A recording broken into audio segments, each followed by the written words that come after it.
Cette fois-ci, on aura la mesure d'angle entre deux plans.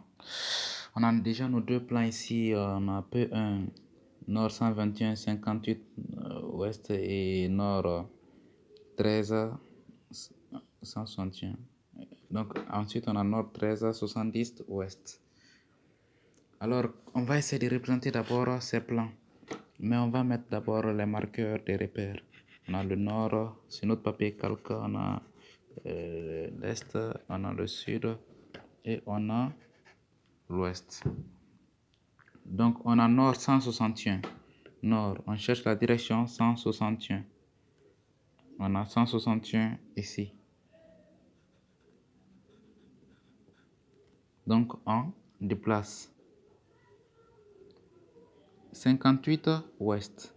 On a 10, 20, 30, 40, 50 et on a 58. 58, on trace le plan.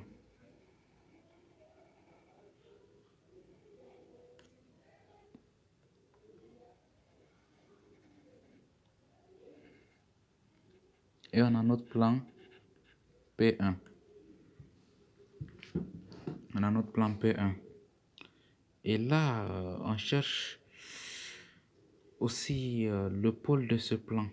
On cherche le pôle de ce plan P1. Donc on a 58. On vient au niveau de cet axe, au niveau d'ici, et on compte 58 en partant vers l'est. On a 10, 20, 30, 40, 50 et on a 58.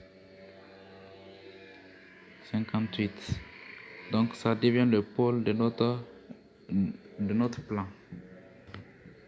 Et ensuite, on essaie de représenter le plan aussi de P2. On a le nord 13.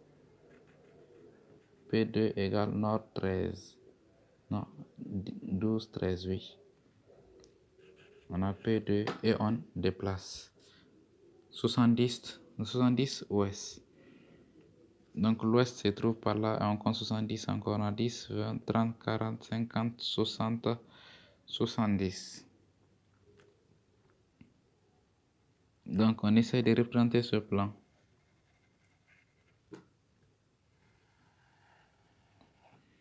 Et là on compte aussi 70 degrés pour trouver le pôle de ce plan.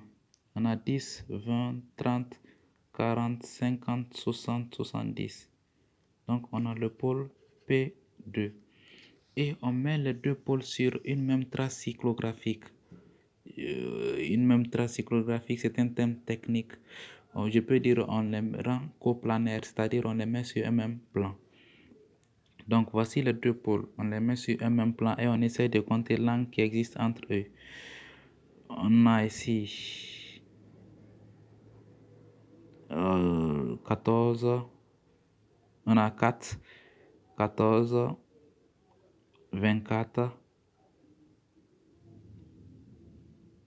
26, 28 et on a 30.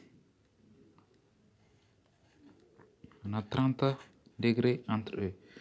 Donc l'angle entre nos deux plans alpha, donc l'angle alpha entre nos deux plans égale 30 degrés. Ok, merci. On se reprend pour la prochaine vidéo.